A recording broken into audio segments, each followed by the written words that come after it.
Sebab Allah menjamin rezeki kita tanpa syarat. Allah menjamin rezeki manusia tanpa ada kait apapun. Lain dengan pahala. Nah, pahala itu kita wajib mencari karena Allah menyuruh, jelas menyuruh mencari pahala. Yang kedua, Allah Ta'ala mengkaitkan pahala dengan pekerjaan. Bila beriman, ku beri pahala. Bila bertakwa, ku beri pahala. Bila kada. Nah, itu berkait.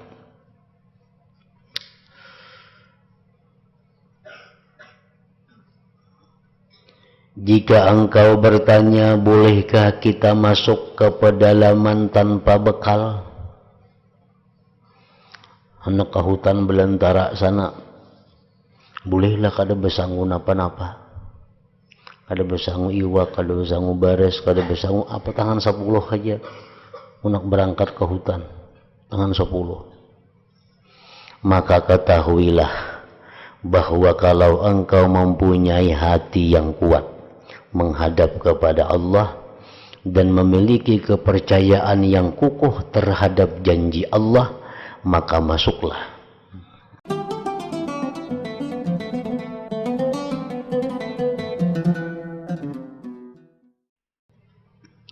Bismillahirrahmanirrahim. Alhamdulillahi rabbil alamin. Wabihi nasta'in ala umuri dunya waddin. Wassalatu wassalamu ala ashrafil anbiya wal mursalin, Sayyidina wa habibina Muhammadin wa ala alihi wa sahbihi ajma'in. Andai kata ada orang yang bertanya, ganjaran, pahala, dan siksa itu juga ditulis di Lauhil Mahfuz. Sementara itu kita wajib mencari ganjaran Allah dengan taat dan meninggalkan apa yang menyebabkan menerima siksa Allah. Lalu apakah ganjaran dapat bertambah karena mencari atau berkurang sebab meninggalkan? Nah, ini hubungannya dengan pertanyaan yang dahulu mengenai apakah rezeki itu bisa bertambah dengan berusaha,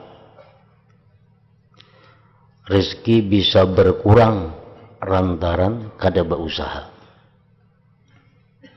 Dijawab oleh pengarang bahwa rezeki kita kada bertambah dengan sebab kita berusaha, rezeki kita kada berkurang sebab kita diam, kada berusaha. Itu rezeki sudah ditetapkan oleh Allah di Lauhil Mahfuz.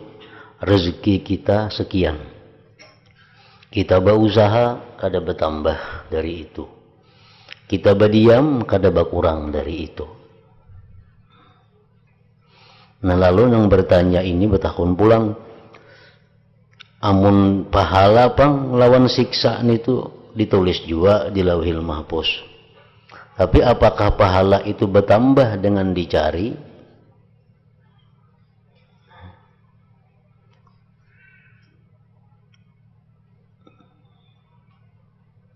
Atau pahala itu bisa berkurang sebab kada dicari? Nah, pengarang menjawab, ketahuilah bahwa mencari ganjaran itu, mencari pahala itu hukumnya wajib.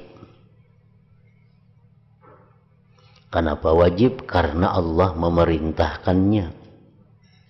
Allah memerintahkan kita mencari pahala dan mengancam Allah kalau meninggalkannya. Kalau kita meninggalkan mencari pahala, itu diancam Allah.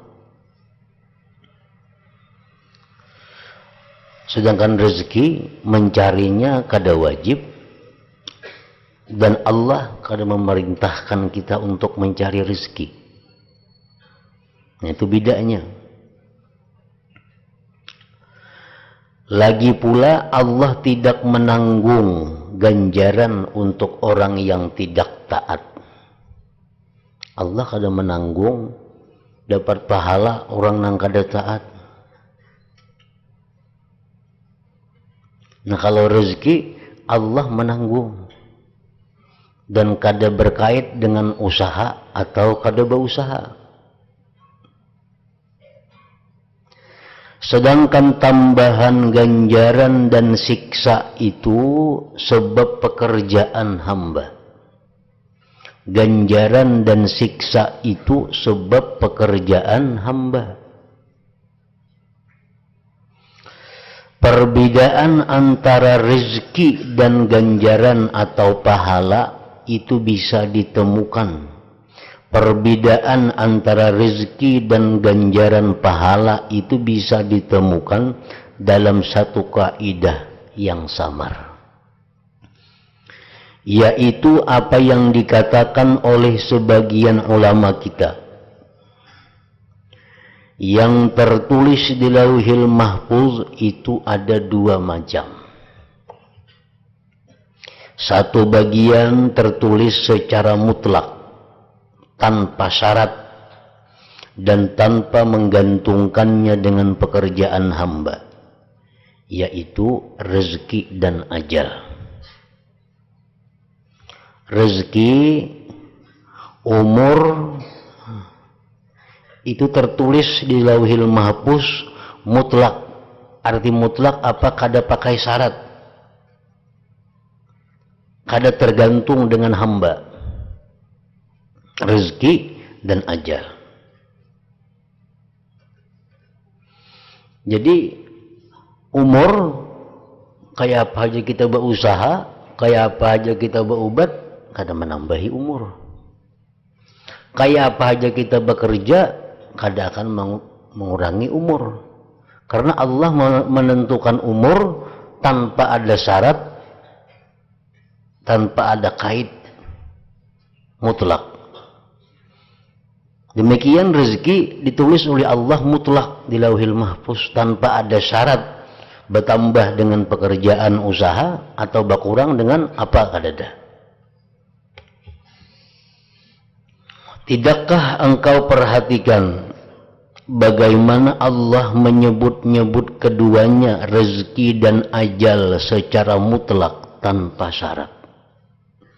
Allah Ta'ala berfirman,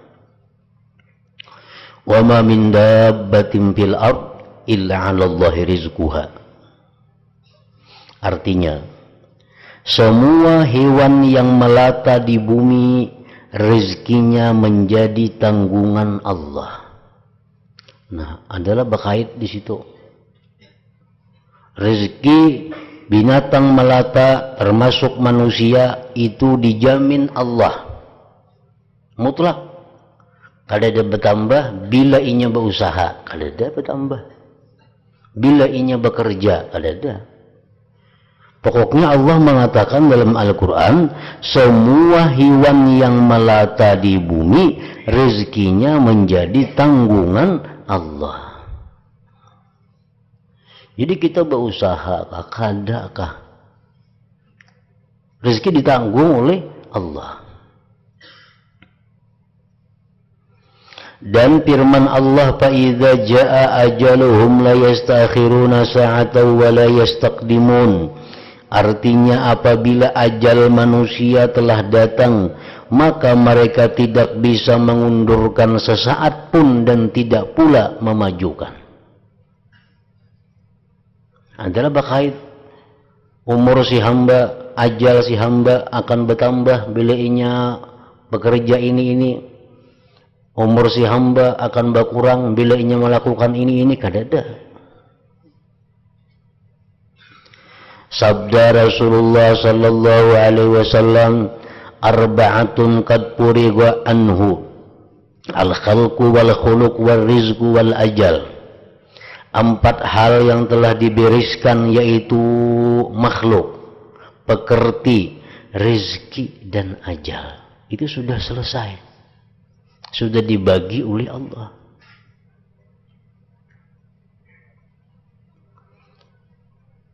Nah, jadi yang pertama yang ditulis di Lauhil Mahfuz itu adalah sesuatu yang kada berkurang, yang kada bertambah dengan syarat dengan kait itu adalah rezeki dan ajal tadi. Satu bagian yang tertulis di Lauhil Mahfuz, yang lain tertulis dengan syarat, digantungkan dan disyaratkan dengan pekerjaan hamba, yaitu ganjaran dan siksa. Itu Allah memberi pahala kepada hamba bila ini. Allah menyiksa si hamba bila ini. Nah, itu berkait. Tidakkah engkau perhatikan ganjaran dan siksa disebut oleh Allah dalam kitab Al-Quran dalam keadaan digantungkan, dikaitkan, disyaratkan dengan pekerjaan hamba. Allah Ta'ala berfirman, walau anna ahlal kitab amanu wattaqaw lakaffarna anhum sayyiatihim wa la'adkhalnahum jannatin na'im. Seandainya ahli kitab itu, orang Yahudi Nasrani, mau beriman dan takut kepada Allah, pastilah aku, ujar Tuhan, melebur perbuatan jelek mereka dan aku masukkan mereka ke dalam surga Naim. Keterangan ini sudah jelas, maka pahamilah.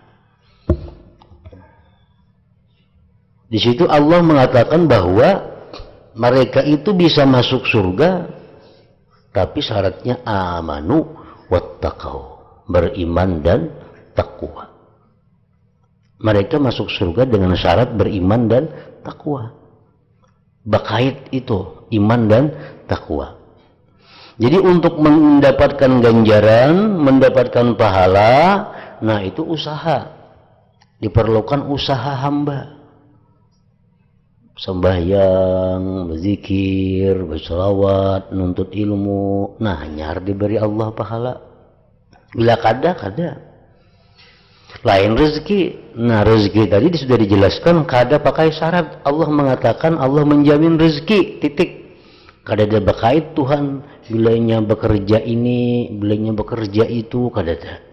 Nah, jadi itu perbedaan antara rezeki dan pahala. Kenapa kita wajib menuntut pahala? Karena disuruh Allah menuntut pahala. Kenapa kita kada wajib mencari rezeki? Karena Allah kada menyuruh kita mencari rezeki.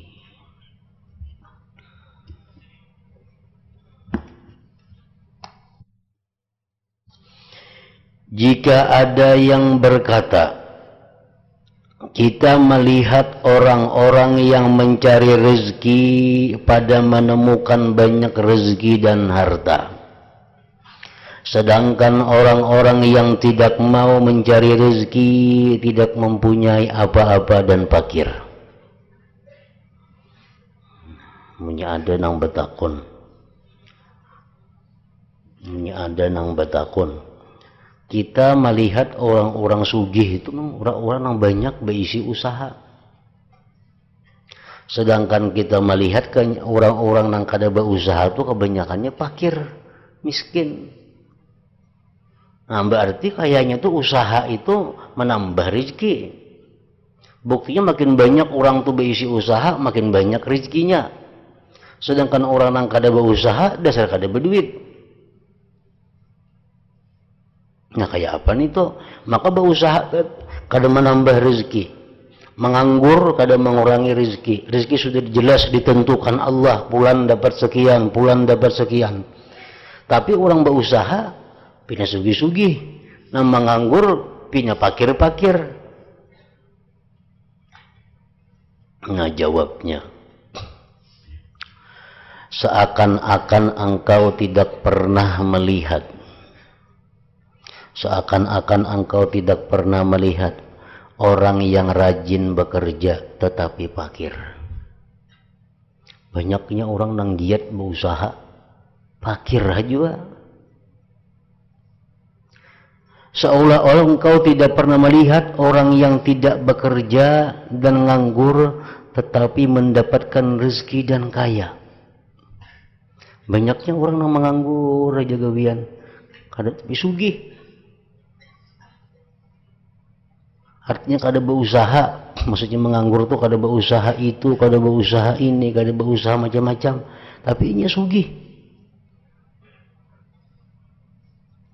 Nah ini semua fakta kenyataan. Banyak orang yang sungguh bekerja hidupnya miskin. Banyak orang yang kada sungguh bekerja hidupnya kaya. Banyak juga itu. Bahkan hal semacam inilah yang banyak terjadi. Supaya engkau mengerti bahwa yang demikian itu merupakan ketentuan Allah yang maha menang lagi mengetahui, serta pengaturan Allah yang merajai lagi bijaksana.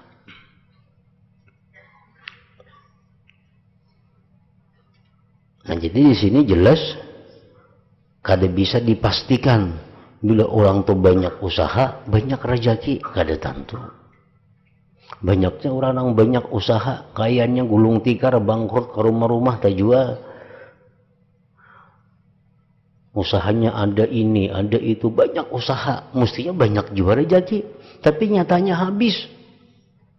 Rumah, kendaraan terjual, hutang di situ kemari. Nah itu fakta kenyataan bahwa usaha itu bukan menambah rezeki.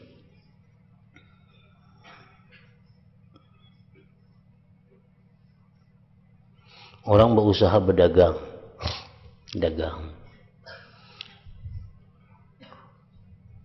dapat duitnya hari-hari. Bah kada puas lagi berdagang, nambah pulang usaha. Nambah usahanya, harapannya menambah rezeki. Hitungannya banyak usaha, banyak rezeki.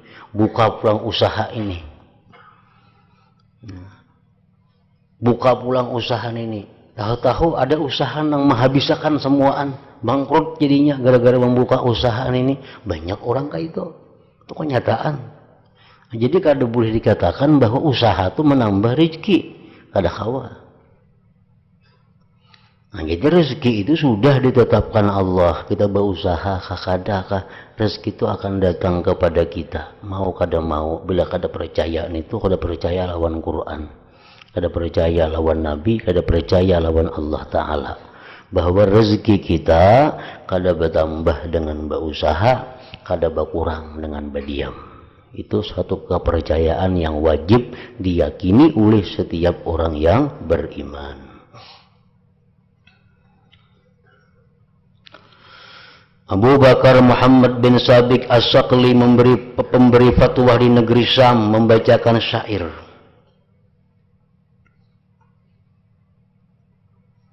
Kam min qawiyyin fi taqallubihi muhazzabir ra'yi anhu rizqu munharifu wa kam dha'ifin fi taqallubihi ka'annahu min khalijil bahri yagtarifu. Hadza dalilun ala anna al-ilaha lahu bil khalqi sirrun khafiyyun laisa yankashifu.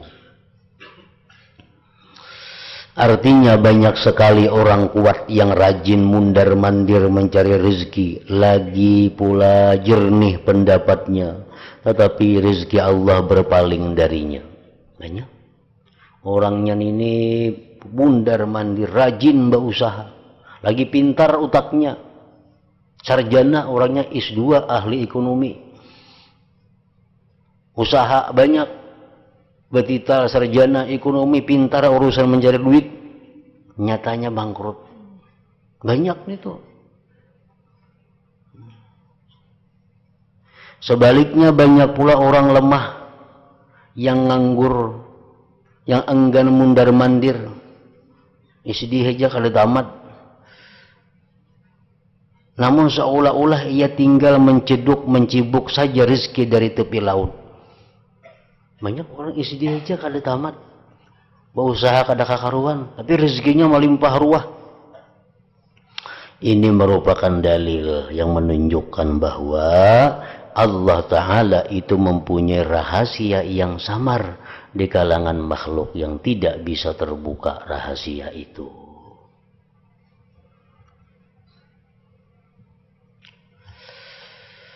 Nah jadi sudah jelas perbedaan antara rezeki dan pahala. Rezeki kada bertambah dicari, kada berkurang bila berdiam. karena sudah ada jatahnya. Yang kedua, menuntut mencari rezeki itu kada wajib hukumnya. Jangan dipadahkan wajib mencari rezeki itu, karena maulah hukum seorang maka wajib coba usaha. Jangan dipadahkan wajib berusaha. Allah kan tidak menyuruh kita mencari rezeki dalam Quran.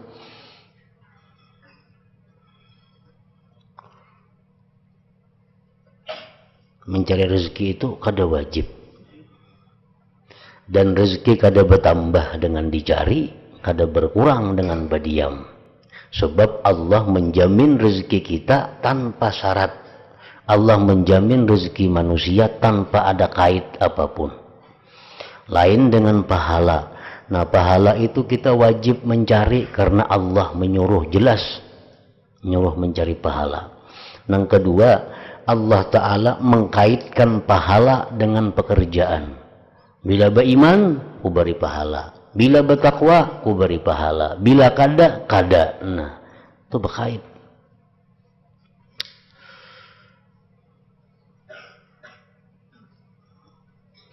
Jika engkau bertanya, bolehkah kita masuk ke pedalaman tanpa bekal? Anak ke hutan belantara sana, bolehlah kada bersanggup apa-apa. Kada bersanggup iwak, kada bersanggup bares, kada bersanggup apa, tangan 10 aja. Unak berangkat ke hutan, tangan 10. Maka ketahuilah bahwa kalau engkau mempunyai hati yang kuat menghadap kepada Allah dan memiliki kepercayaan yang kukuh terhadap janji Allah, maka masuklah. Amun bujur-bujur kita meyakini semuanya dengan keyakinan yang penuh, silahkan berangkat, kada usah bersanggup apa-apa. Tetapi kalau tidak, mun hati kada kekaruan, asa ragu-ragu, asa yakin, asa ragu-ragu, asa yakin, bersanggup kada, bersanggup kada. Nah, lebih baik engkau hidup seperti orang awam yang bergantung kepada gantungan mereka. Asa ragu-ragu, kada usaha, baik jadi orang awam, bawa kampil, bawa kantungan, berangkat ke pedalaman. Nah, mun ragu-ragu. Napa bedanya? Orang nang yakin kepada Allah, ayo berangkat, kada bersanggup napa-napa. Orang nang kaya orang awam, kada usah bersanggup tulak ke pedalaman itu. Kenapa bedanya? Maka sama aja. Orang awam enggak, orang nang yakin enggak, semuaan itu ditanggung oleh Tuhan.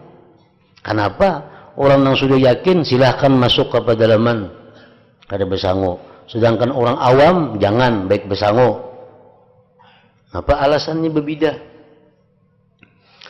Aku pernah mendengar Imam Abul Ma'ali, Imam Al-Haramain rahimahullah berkata, orang yang menghadap kepada Allah Ta'ala itu apabila berjalan hidup menurut kebiasaan manusia, maka Allah bertindak keadaannya menurut kebiasaan manusia pula dalam hal kecukupan ongkos hidupnya.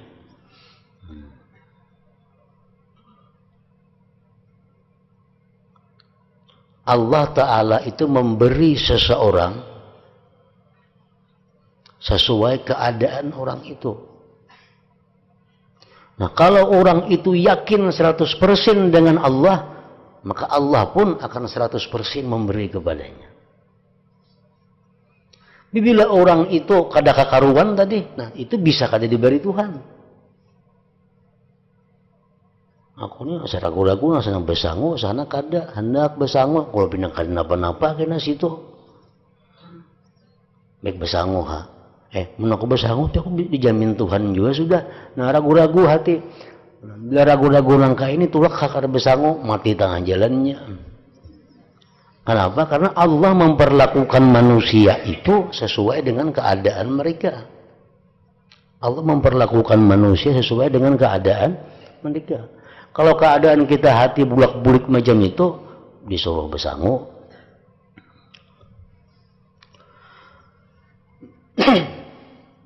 Seandainya engkau bertanya, apakah engkau tidak pernah mendengar bahwa Allah Ta'ala berfirman, wa tazawwadu fa inna khairaz zad at-taqwa. Sebaik-baik bekal adalah takwa. Nah, berbekallah, sebaik-baik bekal itu adalah takwa. Kan kita disuruh bersangu tuh, bersangu. Tapi sebaik-baik sanguan itu adalah sanguan takwa. Nah, ketahuilah mengenai ayat ini terdapat dua pendapat. Satu, yang dimaksud ialah bekal akhirat. Artinya bersangulah kamu untuk mati ke akhirat, kaina sebaik-baik sanguan mati ini itu adalah takwa. Nah, semacam arti ayat itu. Karena itu Allah berfirman, khairuz zad at-taqwa. Dan Allah tidak berfirman hutamud dunia wa asbabuha, harta dunia dan sebab-sebabnya. Allah kadang menyampaikan itu, begitu berbekallah kamu sebaik-baik bekal harta dunia, dan ada Tuhan madahkan ke itu. Tuhan madahkan bersangulah kamu, sebaik-baik sanguan itu adalah sanguan takwa. Itu untuk orang-orang yang mati menuju akhirat, bersangu lawan takwa bekalnya. Yang kedua, ada pendapat ulama yang menjelaskan tentang ayat tadi. Asal turunnya ayat ini berkaitan dengan kaum yang tidak mau berbekal dalam perjalanan haji bagi diri mereka. Karena mengandalkan pemberian orang lain, mereka meminta-minta kepada orang lain, mengeluh, ceriwit, dan merugikan orang lain. Pendapat yang kedua, bahwa ayat ini turun berkaitan dengan kaum muslimin yang naik haji kada bersangun apa-apa. Akhirnya tahan jalan kena kelaparan, minta-minta lawan orang, mengemis lawan orang, memuyaki orang. Lalu Allah menurunkan ayat bersangu, anak tulak jangan minta-minta. Lalu mereka diperintahkan untuk berbekal dengan maksud mengingatkan bahwa berbekal dengan harta sendiri itu lebih baik daripada menerima harta orang lain dan mengandalkan pemberian mereka. Nah, demikianlah pendapatku, ujar Imam Ghazali. Jika engkau bertanya orang yang bertawakal itu apakah perlu membawa bekal dalam bepergian, kita bertawakal kepada Allah. Aku bertawakal kepada Allah. Namun apakah ini perlu membawa bekal? Ini sudah nyata, aku bertawakal kepada Allah. Hidupku, matiku, rezekiku dalam perjalananku, keselamatanku, kuserahkan lawan Allah 100%. Nah, kalau sudah hati kita macam itu, apakah kita masih perlu membawa sangu atau kada? Ketahuilah bahwa orang itu bisa saja membawa bekal, boleh saja membawa sangu, tetapi hatinya tidak tertanam kepada bekal tersebut. Hatinya kada tergantung dengan bekal itu. Sebab tidak boleh tidak, bekal itu merupakan rezekinya dan sebagai penegak dirinya. Orang itu hatinya tertanam kepada Allah dan pasrah kepadanya. Ia bisa mengucap rezeki itu telah dibagi dan sudah dibereskan. Kalau Allah Ta'ala berkehendak, bisa saja menegakkan diriku dengan rezeki ini atau dengan rezeki lain. Aku bersangu musafir, tapi sanguanku belum tentu untuk aku. Nah, itu maka ayo bersangu, kemana-kemana bersangu, duit bersangu apa, tapi ingatkan hati kita berkata bahwa sangu ini adalah belum tentu rezekiku di tangan Allah, bukan di tangan sangu. Bisa aja rezeki yang kau bawa ini kada aku makan, yang lain yang kau makan. Nah, itu menunjukkan bahwa kita kada berpegang, kada bergantung kepada rezeki yang kita bawa, sangu yang kita bawa ini. Kadang-kadang orang bertawakal itu dengan niat lain, umpamanya membantu orang Islam dan semisalnya. Nah, aku bersangun duit, hendak musafir, bersangun duit sekian. Tapi di hati kita ini yakin bahwa duit ini belum tentu rezekiku. Rezekiku di tangan Allah. Nah, besangun duit ini untuk apa? Kalau napa-napa kagak tahan jalan, ada melihat nang perlu ini, ada perlu itu, ada perlu ini untuk orang lain, untuk ini. Nah, nyatakan di hati nang macam itu bahwa tanda kita kada bergantung kepada sangu, kepada bekal itu. Jangan beranggapan besangu maka ini kayak apa makan mengurangi besangu situ. Kelaparan nih kami suka ada besangu. Nah, tuh ada bergantung lawan sangu itu nang kada boleh. Besangu tuh boleh aja, tetapi asalkan kita meyakini rezeki kita di tangan Allah, bukan di sangu ini. Sangu ini bisa aja untuk orang lain karena diberiakan, bisa juga untuk makan seorang memang ini rezekiku. Nah, jadi itulah gunanya ilmu. Orang yang alim besangu, orang awam besangu lain, orang awam piruhut lawan sangu inya. Orang alim besangu kadaka itu hatinya karena inya tahu sangu ini hanyalah sebagai sangu, bukan pegangan. Peganganku tetap Allah, rezekiku tetap di tangan Allah. Sangu ini bisa juga rezeki, bisa kada, bisa ku makan, bisa kada, tergantung apa yang diberikan Allah. Yang penting bukanlah dalam hal membawa bekal. Itu kada penting bawa bekal atau kada membawa bekal, besangu atau kada besangu itu kada penting. Melainkan perkara yang ada di hati. Itu yang penting. Janganlah engkau menggantungkan hati engkau kecuali pada janji Allah, kesempurnaan pemenuhannya dan penanggungannya. Banyak orang yang membawa sangu, membawa bekal, namun hatinya selalu tertanam kepada anugerah Allah, bukan kepada bekalnya. Dan banyak pula orang yang tidak berbekal, tetapi hatinya senantiasa tertuju kepada bekal, bukan kepada anugerah Allah. Jadi yang penting adalah hati. Nah, pahamilah keterangan ini. Keterangan pokok ini engkau akan cukup insyaallah ta'ala. Ada besanguan gintulak nih, ada besanguan gintulak. Napa ada besangu jam?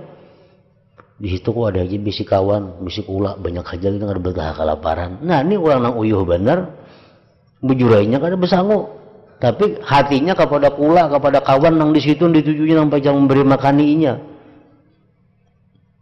Nah banyak orang nang besangu tapi bertawakal hatinya kepada Allah.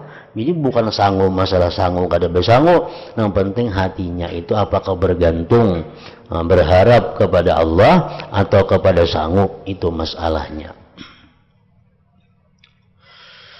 Andai kata ada yang berkata Nabi Muhammad sallallahu alaihi wasallam juga membawa bekal, begitu pula para sahabat Nabi dan orang-orang dahulu yang saleh-saleh. Nabi Muhammad gen dahulu membawa sangu sin bahaji ke Makkah itu. Sahabat-sahabat, orang-orang saleh dahulu. Jawabnya masalah membawa bekal itu jelas mubah, boleh, tidak haram. Kita besangu kemana-kemana tuh kada haram, boleh aja. Yang haram itu adalah tertanamnya hati kepada bekal. Menawar besangu kayak apa kena aku di sana? Sengsara aku ada besangu. Nah itu nang kada boleh. Masalah membawa duit sebalik kada apa-apa. Tapi nang kada boleh itu, mun aku kada besangu nih kena kayak apa di situ makan, kayak apa di situ hidup. Nah itu nang kada boleh. Amun aku besangu, nyaman segan ngurakan uleh-uleh itu ini itu boleh aja nih itu, karena lain urusan tawakal uleh-uleh nih itu. Sesanguan itu lain tawakal. Tawakal itu adalah urusan hidup mati, itu tawakal. Mun aku besangu kayak apa di situ kena makan juga kah, hidup juga kah, kayak apa sengsara kanan itu nang kada boleh. Masalah membawa bekalnya itu boleh aja. Yang haram adalah tertanamnya hati kepada bekal itu dan meninggalkan tawakal kepada Allah Ta'ala. Pahamilah keterangan ini. Kemudian apa yang menjadi sangka engkau terhadap Rasulullah sallallahu alaihi wasallam yang telah menerima firman Allah taala, wa tawakkal 'alal hayyil ladzi la yamut, artinya bertawakallah kepada zat yang maha hidup yang tidak bakal mati. Apakah Nabi Muhammad mendurhakai Allah dalam hal ini? Apakah beliau menggantungkan hati beliau kepada makanan dan minuman atau kepada dirham atau dinar? Karena Nabi Muhammad ini sudah disuruh bertawakal kepada Allah yang maha hidup kada bakal mati. Nah pasti dia membawa bakal ke Makkah naik haji. Apakah hati sidin tergantung lawan makanan, minuman, duit itu? Tidak mungkin, mustahil yang demikian itu, mustahil. Hati beliau pasti menghadap kepada Allah dan pasti beliau itu bertawakal kepadanya sesuai dengan perintah kepada beliau. Karena Nabi Muhammad sallallahu alaihi wasallam adalah seorang nabi yang hatinya tidak pernah berpaling kepada dunia seluruhnya dan tidak mengulurkan tangannya kepada kunci semua gudang bumi. Kalau Nabi Muhammad dan para ulama salaf yang salih membawa bekal, itu adalah lantaran ada niat yang baik. Membawa bekal tapi niatnya baik, berpahala. Nampaikan besangu banyaknya. Ini besangu parlo. Ini bulik nukarakan anak, nukarakan cucu, nukarakan kula, nukarakan tetangga, ulih-ulihnya.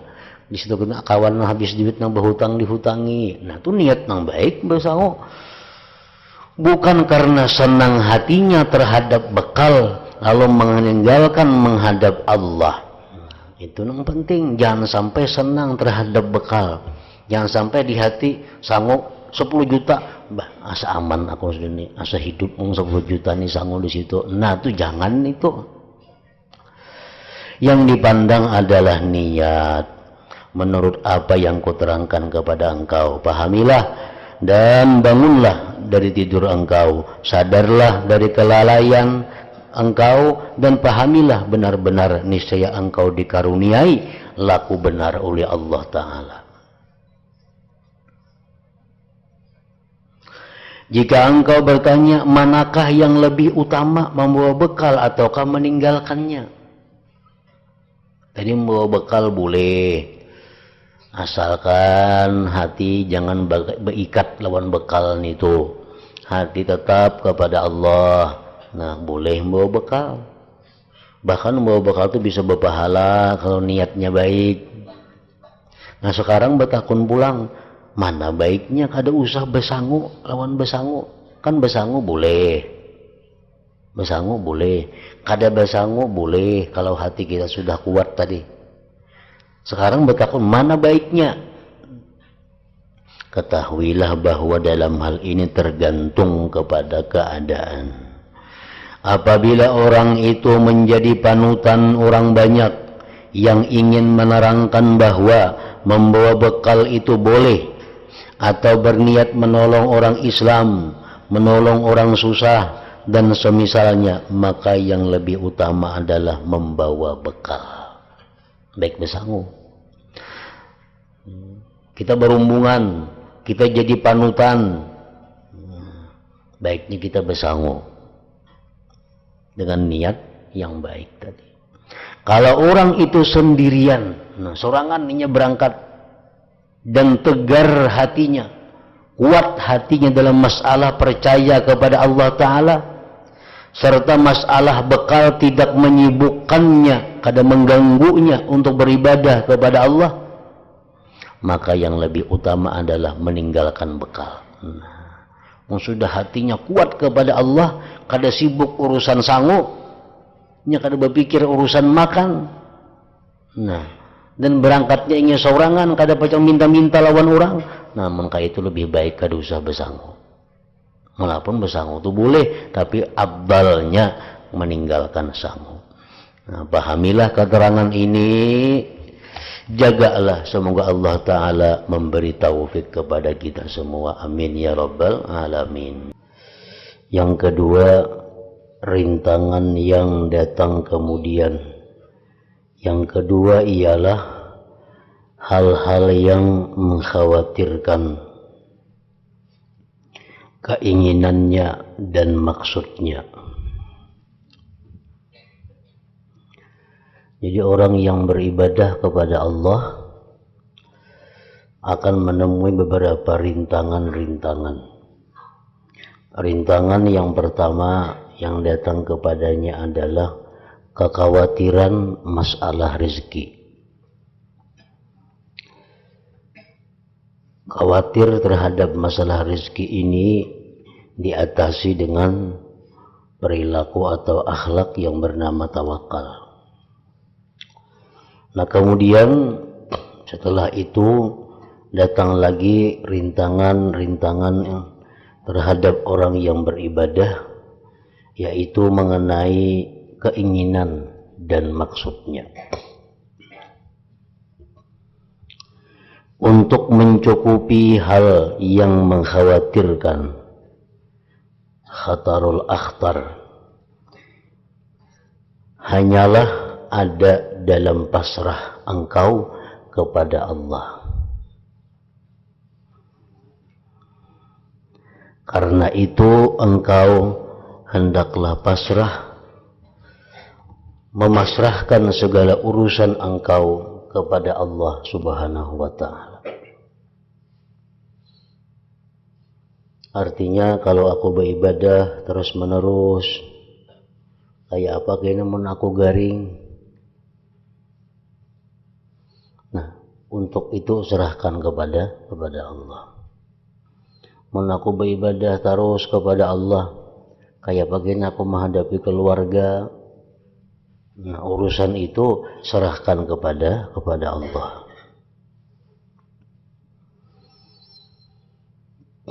Memasrahkan segala urusan engkau kepada Allah Subhanahu wa ta'ala. Yang demikian ini karena dua hal.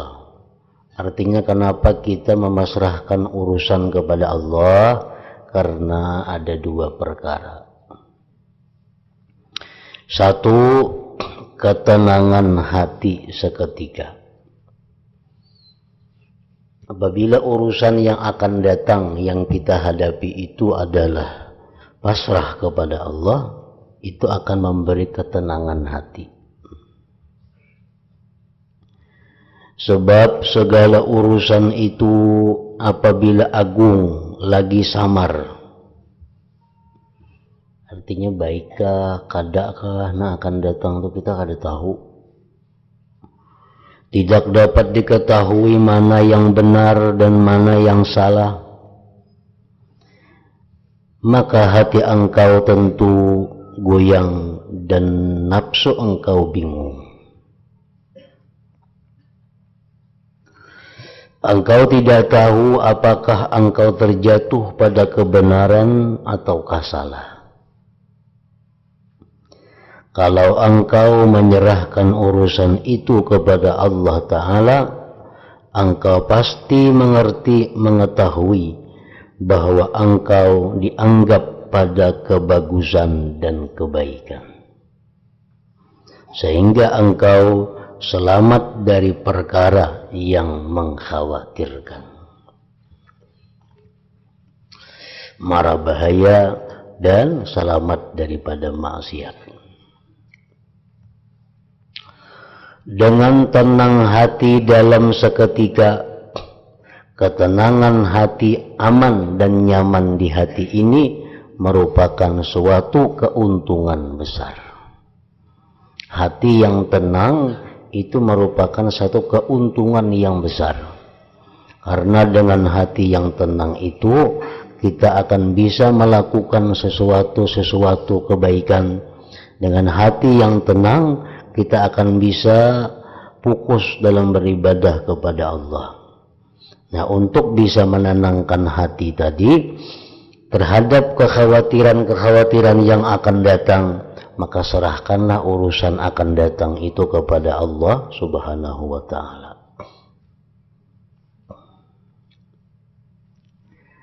Guruku sering berkata dalam majelisnya,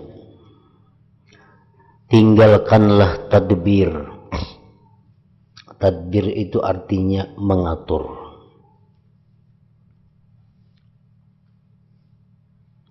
serahkanlah kepada zat yang menciptakanmu, maka engkau bakal ingat.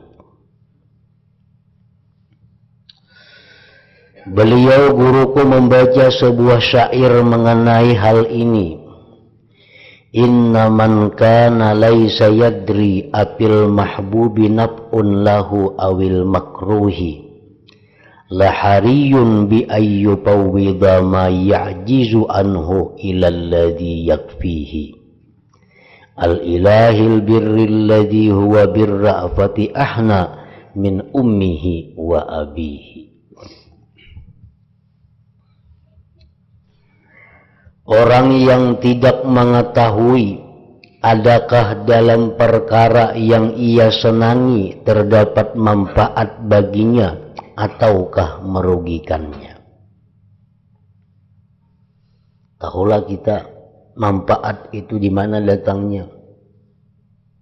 Barangkali sesuatu yang selama ini kita benci, di situ adanya manfaat untuk kita.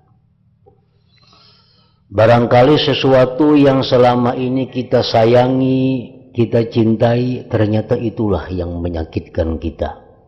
Itulah yang merugikan kita. Itulah yang menyebabkan kita celaka. Nah, kita kada tahu. Sudah semestinya jika ia menyerahkan apa yang tidak dapat ia biriskan kepada zat yang kuasa mencukupinya, yaitu Tuhan yang lebih balas kasih kepadanya daripada ibu dan bapaknya. Nah, jadi pertama kenapa kita disuruh menyerahkan urusan-urusan yang akan datang itu kepada Allah? Pertama, agar mendapat ketenangan hati. Yang kedua, didapatnya kebaikan dan kebagusan di belakang hari. Ini karena akibat urusan yang kita hadapi itu samar. Banyak perkara jelek yang terkandung dalam bentuk yang baik.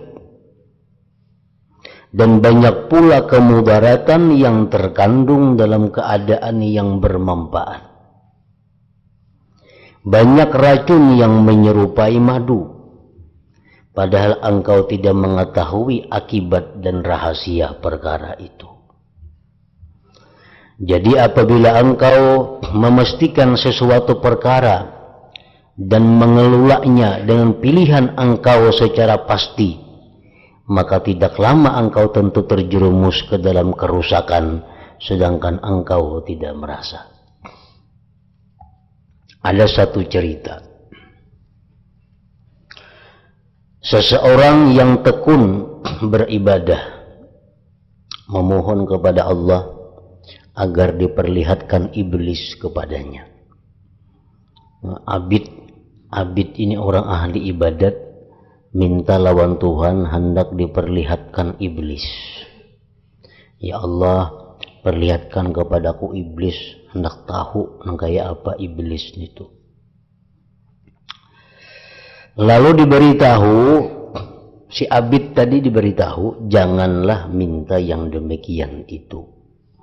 Nah, ada perlu minta lawan Tuhan, bertemuan iblis itu kada perlu. Mintalah keselamatan. Yang penting minta lawan Tuhan agar selamat daripada iblis. Jangan minta hendak bertemuan iblis. Orang itu tidak mau, tetap memohon kepada Allah agar diperlihatkan iblis. Sudah dipadahkan kan kada perlu juga bertemu iblis itu apa garang. Yang penting kan selamat dari iblis. Tetap ini hendak melihat iblis juga kayak apa. Maka Allah memperlihatkan iblis kepada orang itu. Ditamukan Tuhan lawan iblis. Nah, iblis. Ketika orang itu melihat iblis, maka ia bermaksud memukulnya. Begitu iblis muncul, hendak memukul si abid lawan iblis. Lalu iblis berkata, ujar iblis, seandainya engkau tidak hidup 100 tahun, pasti aku membinasakanmu dan menyiksamu. Ujar iblis menjawab. Si laki-laki hendak memukul lawan iblis. Ujar iblis, sayang ikam ini berumur 100 tahun bang. Jika ikam berumur kada sampai 100 tahun, sudah ikam ini kubunuh hari ini juga.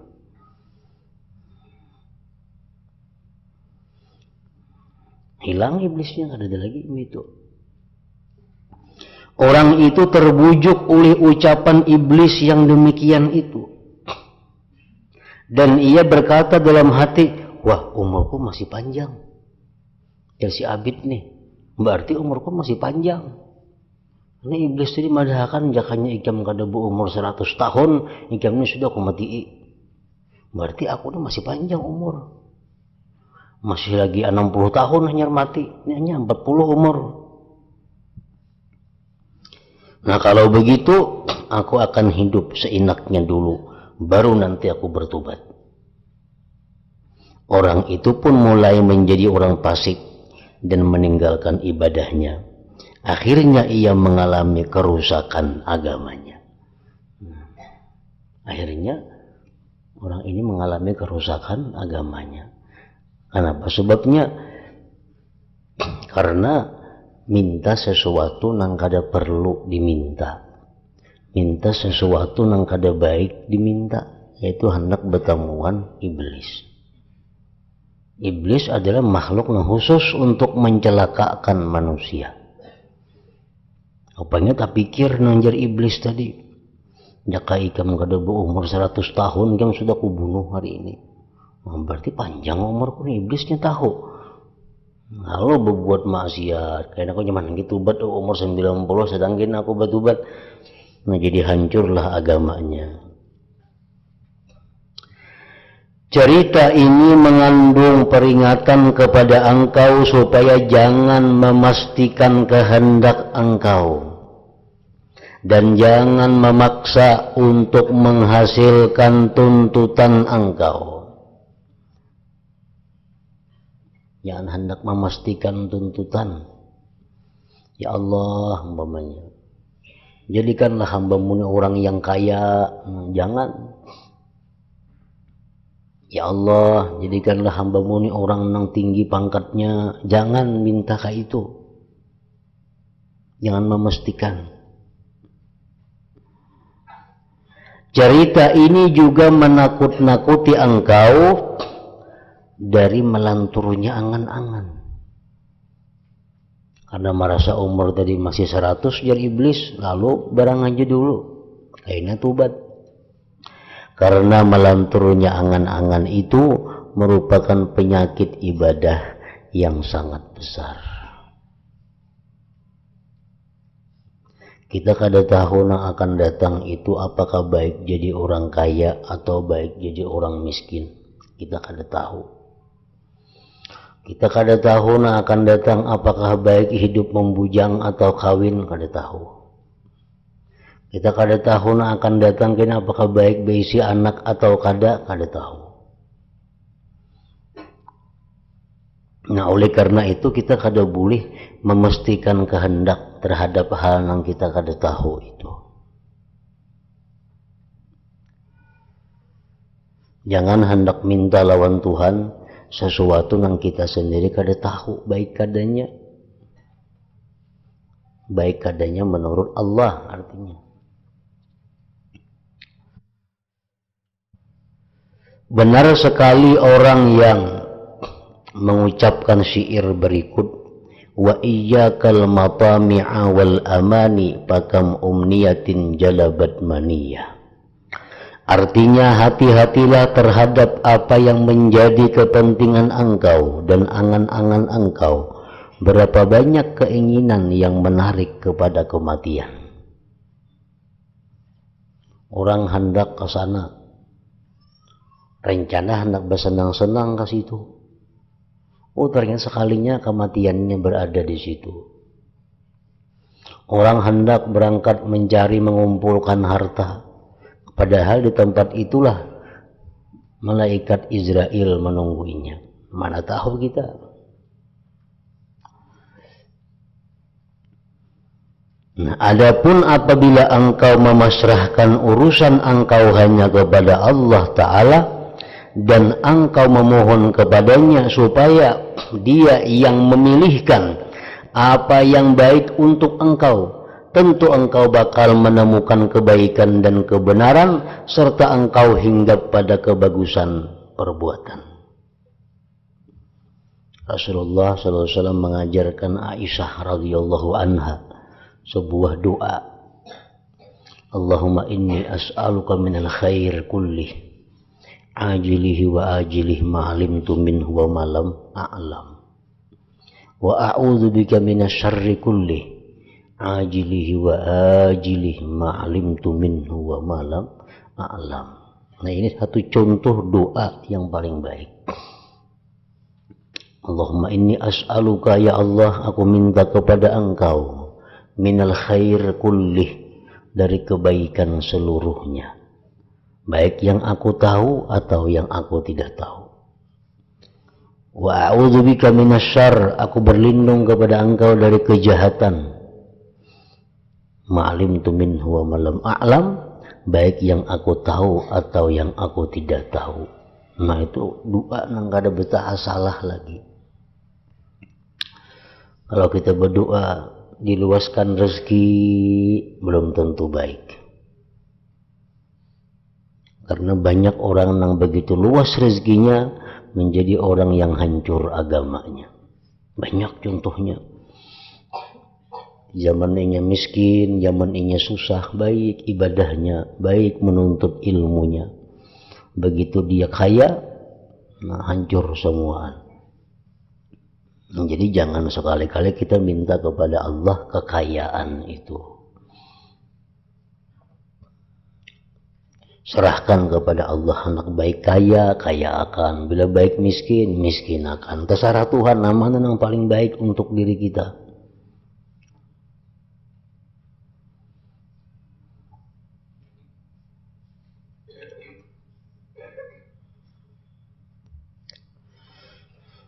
Allah Ta'ala berfirman menceritakan hamba yang saleh.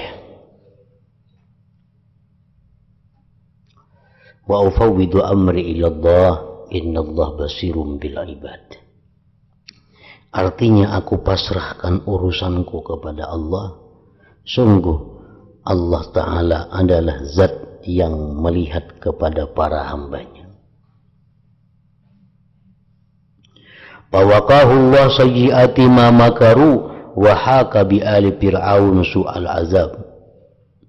Artinya Allah menjaga hamba itu dari kejahatan musuh-musuhnya dan siksa yang sangat buruk turun kepada Fir'aun. Tidakkah engkau melihat bagaimana Allah menurunkan pemeliharaan setelah hamba itu memasrahkan urusannya kepada Allah? Juga datang pertolongan Allah untuk mengalahkan musuh-musuh hamba itu, dapat tercapai maksudnya. Renungkanlah, semoga engkau mendapat taufik dari Allah, insya Allah. Nah, seandainya engkau bertanya karena kurang paham apa-apa yang dijelaskan oleh pengarang tadi, kurang paham, kurang fokus, kurang tujuannya apa, maksudnya apa. Nah, barangkali ada yang bertanya, coba terangkan arti tentang arti tafwid pasrah itu kayak apa dan hukumnya. Apa yang harus kita serahkan kepada Allah, nang apa yang dipasrahkan itu, dan apa hukumnya pasrah itu.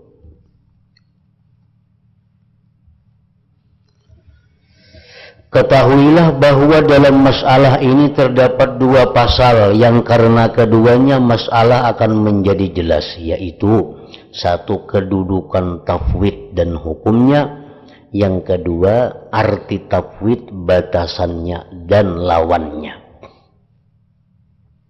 Kedudukan tafwid itu, ketahuilah bahwa perkara yang dikehendaki itu ada tiga macam. perkara yang kita kehendaki ini itu ada 3. Ini di antara 3 ini nang mana kita tafwid, nang mana kita pasrah, nang mana kita berusaha. 1. Muradun, artinya perkara yang dikehendaki, yang engkau ketahui dengan yakin bahwa murad perkara yang dikehendaki itu rusak dan jelek, tidak ada keraguan sama sekali, seperti neraka dan siksa, juga dalam perbuatan seperti kufur, bid'ah dan maksiat.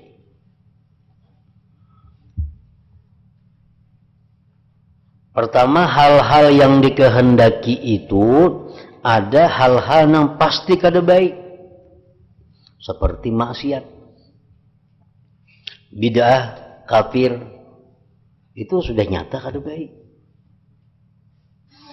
Nah, semacam kita seringkali bakal hendak kita itu padahal maksiat, hendak itu, hendak ini, hendak macam-macam, padahal sudah jelas yang kita kehendak itu adalah satu kemaksiatan.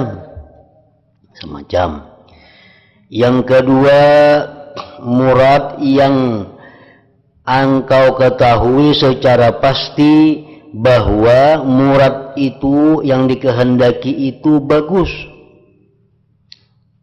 Ada kehendak kita, yang mana kehendak ini pasti bagus, seperti surga, iman, sunnah wal jamaah, dan sebagainya. Ilmu bermanfaat. Engkau boleh menginginkan murad semacam ini dengan memastikannya. Boleh kita berkehendak terhadap hal ini pasti. Aku hendak ke surga itu bang mati. Aku hendak dalam ahlu sunnah wal jamaah.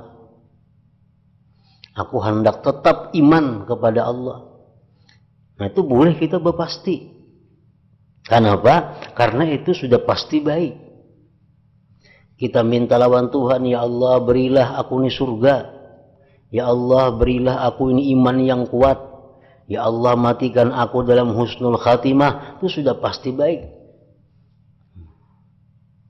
Dalam hal ini engkau tidak boleh tafwid, tidak boleh pasrah. Urusan mati aku pasrah aja ke surga, ke neraka, ke sarah aja aku siapa aja. Nah kada boleh itu.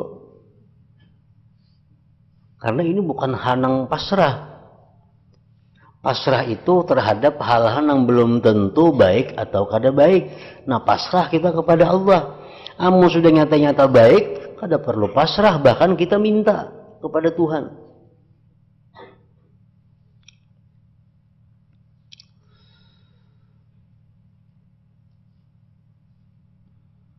Ya doa Nabi tadi sambungannya. Allahumma inni as'alukal jannah wa ma qarraba ilaiha min qaulin wa amal wa niyatin wa i'tiqad wa na'udzubika minan nar wa ma qarraba ilaiha min qaul wa amal wa niyatin wa i'tiqad. Ya Allah, aku minta kepada Engkau surga dan yang mendekatkan kepada surga, baik perkataan, perbuatan dan i'tiqad. Nah, itu kita pasti minta surga kepada Allah karena itu pasti baik.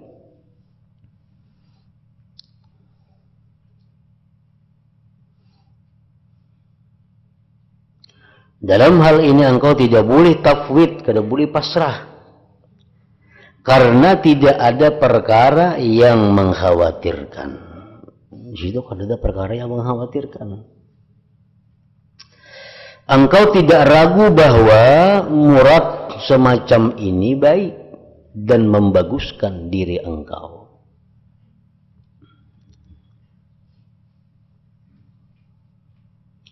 Yang ketiga, murad artinya kehendak yang tidak engkau ketahui dengan yakin bahwa padanya ada kebaikan atau ada kerusakannya.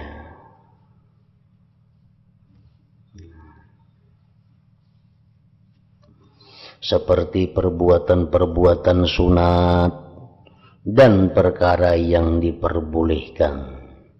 Maka muat inilah yang menjadi sasaran tafwid, di mana kita pasrah itu kepada Allah, di mana kita menyerahkan kepada Allah itu dalam hal yang sunat, dalam hal yang boleh. Kalau hal yang wajib sudah pasti baik, hal yang maksiat haram sudah pasti kada baik. Itu kada ada pasrah di situ. Tapi kalau hal yang sunat atau hal yang boleh, nah itu pasrah kepada Allah.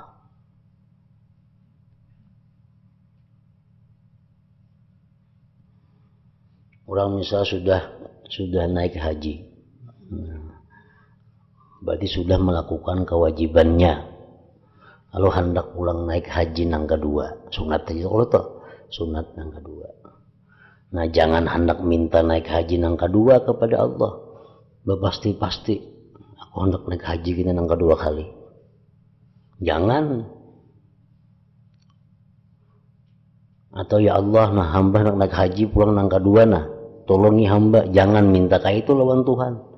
Karena itu sesuatu nang sunat. Pasrahkan kepada Allah, jangan bakal hendak kita.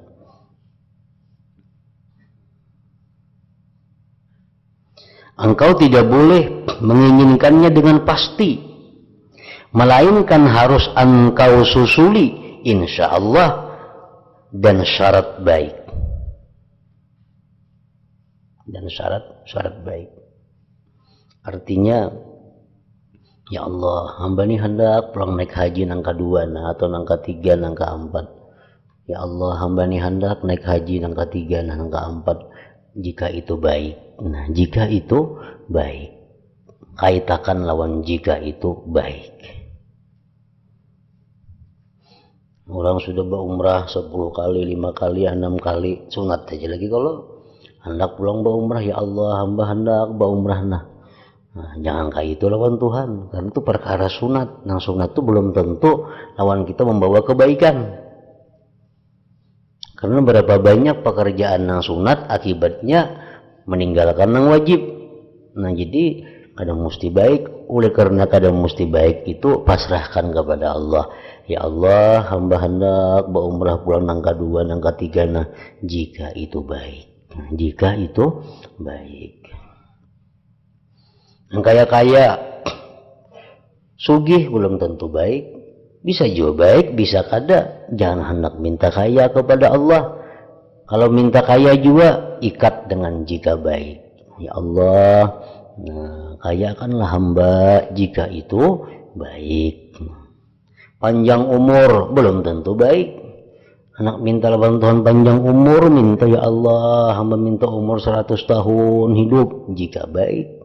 Mengalihi orang berdosa. Ya Allah, hamba minta sihat. Nah, sihat belum tentu baik.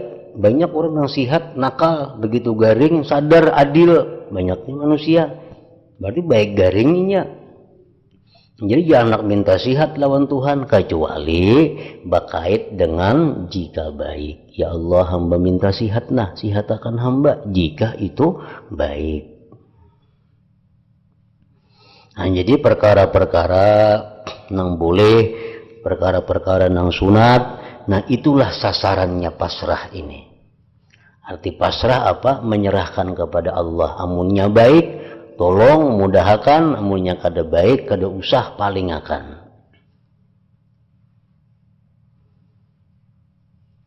Orang yang hendak jadi pegawai, orang yang hendak ujian tes pegawai itu mestinya kayak itu.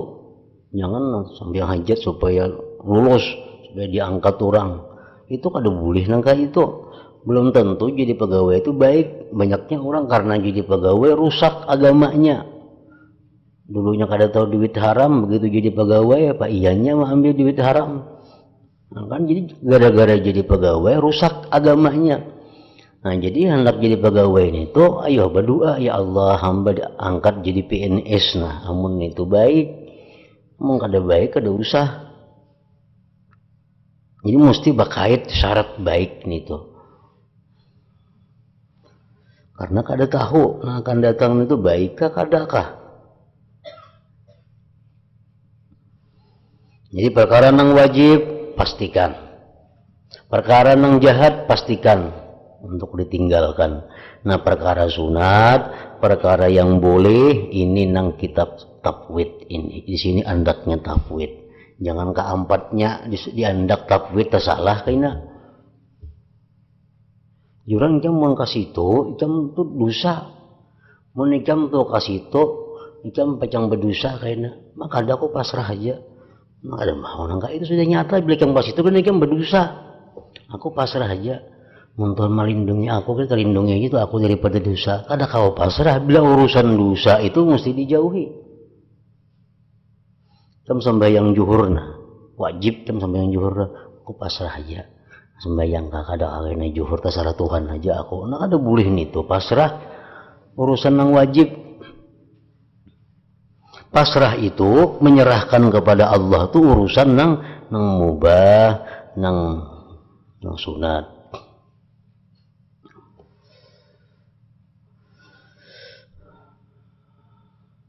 Dalam murad ini, dalam kehendak ini, engkau tidak boleh menginginkannya dengan pasti.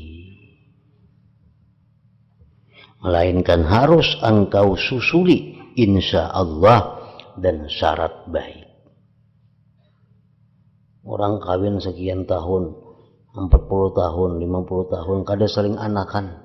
Anak minta anak lawan Tuhan. Ya anak minta anak lawan Tuhan, belum tentu anak tuh baik. Jangan-jangan kan anak ini jadi anak nang ahli maksiat, nang maulah susah banyak orang. Jadi ya Allah, berilah hamba keturunan, tapi nang salih, nang baik. Nah, jangan mutlak hendak punya anak karena itu belum tentu baik, kecuali ditambah anak nang salih, anak takwa. Nah yuh sama macam keluasan rezeki. Ya Allah, hamba minta kepada engkau keluasan rezeki untuk beribadah dan taat kepadamu. Nah itu kan jadi masalah.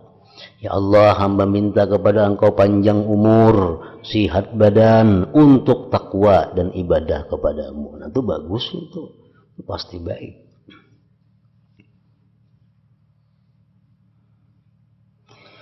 Jika engkau mengikat menggantung keinginan engkau dengan istisna insya Allah, maka itulah yang dinamakan tafwid ngarannya.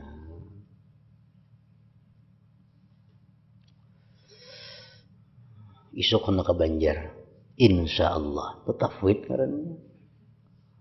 Jika menghendaki oleh Allah tafwid. Aku hendak ini, jikalau itu baik menurut Allah, tafwid juga ngarannya.